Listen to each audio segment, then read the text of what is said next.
Hello guys, চলে এসেছি সপ্তমী সন্ধ্যার মিনি ভ্লগ নিয়ে। সন্ধ্যা বলছি কারণ আমি ভিডিওটা সন্ধ্যাবেলা থেকে স্টার্ট করছি। আজকে আর কোনো get ready with me share করা হয়নি, কারণ প্রচণ্ড তাড়াহুড়োর মধ্যে রেডি হয়েছিলাম। আগের দিন পঞ্চমীতে একটা ছোট্ট করে get ready with me share করেছিলাম। তো বান্ধবীদের সাথে বেরিয়েছিলাম সন্ধ্যেবেলাতে সপ্তমীর দিন। দেখো আমাকে কেমন লাগছে তোমরা দেখে জানিও। আর পাড়ার মণ্ডপে গিয়ে কিছুক্ষণ দাঁড়িয়ে ছবি ভিডিও করে একটা করে গরম গরম রসগোল্লা খেয়ে নিলাম সবাই মিলে।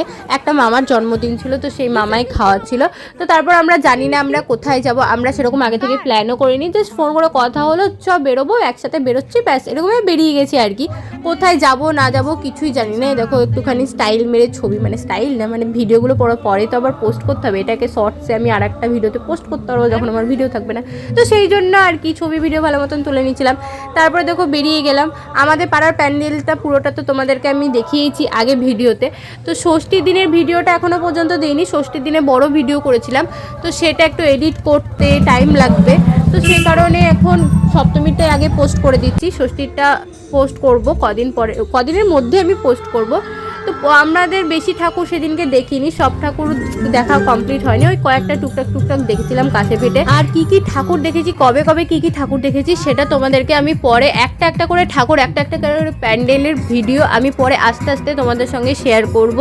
সবাই বেলডাঙা যারা, তারা তো সবই দেখেছো হয়তো। যারা দেখোনি আর যারা বেলডাঙার বাইরে, তাদের জন্য ভিডিওগুলো আসবে। আমরা বাড়ি থেকে বেরিয়েছিলাম মোটামুটি 8:15, 8:30, ঠিক টাইমটা আমার মনে নেই, ওরকম টাইম দিকে বেরিয়েছিলাম। তারপরে খুব বেশিক্ষণ ঘুরেনি, 3 ঘন্টা মতন ঘুরেই আমরা চলে এসেছিলাম পাড়াতে এসে সবাই মিলে বসে একটু আড্ডা দিচ্ছিলাম, ছবি টবি তুলছিলাম। অনেক লোকজন আসছিল, অনেক চেনা জানা বন্ধুরা ঠাকুরমাকে দেখতে আসছিল পাড়াতে, তো ওদের সাথে গল্প টল্প করছিলাম। আর এখানে তারপরে পপকর্ন খাচ্ছিলাম একটু। দেন আমাদের একটা বান্ধবী আসে আর ও আমাদের সঙ্গে আড্ডাতে জয়েন করে। আর এখানে আমার ফোনে ভিডিও করছিল, আর ওর ভয়েসটা তো তোমরা হয়তো শুনতেই পাচ্ছ। আসলে আমার ফোনে ক্যামেরাটা ভালো, মোটামুটি ভালো, ডে লাইটে খুব সুন্দর ছবি ভিডিও আসে রাতের থেকে। মানে ও এত ছবি তুলছিল, অত ছবি আমিও তুলিনি। সেই কারণে ওকে বলছিলাম, ইয়ার্কি মারছিলাম যে টাকা দিবি তুই আমাকে। তো তারপরে আবার ভাই আসে হুট করে, বলে চ এগ রোল খাবি, বললাম চ খেয়ে আসি তাহলে। তো তারপরে আমাদের পাড়াতে একটা ছোটো করে রেস্টুরেন্ট আছে, সেখানে গেছিলাম। তো রোলটা বললো লেট হবে, সে কারণে চাউমিন অর্ডার করলাম। চাউমিন খেয়ে আসার পরে আবার মণ্ডপে বসেছিলাম, ওখানটাতে আড্ডাই আর কি মারতে ভালো লাগে বেশ। আগে তো ছোটোবেলায় এমন ছিল, সারাক্ষণ পুজোর ওই মণ্ডপেই যেন বসে থাকতাম, সকাল থেকেই রাত পর্যন্ত বসে থাকতেই ভালো লাগতো।